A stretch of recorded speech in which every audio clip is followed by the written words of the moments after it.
தூத்துக்குடி முத்தெடுத்து கொத்து வச்ச பல்வரிசை பார்த்தா ஒரு சுதி ஏறுது. அடியாத்தா மனம் சுரம் பாடுது.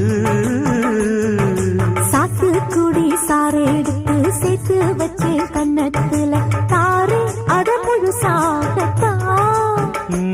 பக்கம் பாரு அந்த பழுதாகத்தா. ஒன்னத்தான் தொட்டதும் தொட்டதும் கொங்கு தேன் சொட்டது சொட்டது.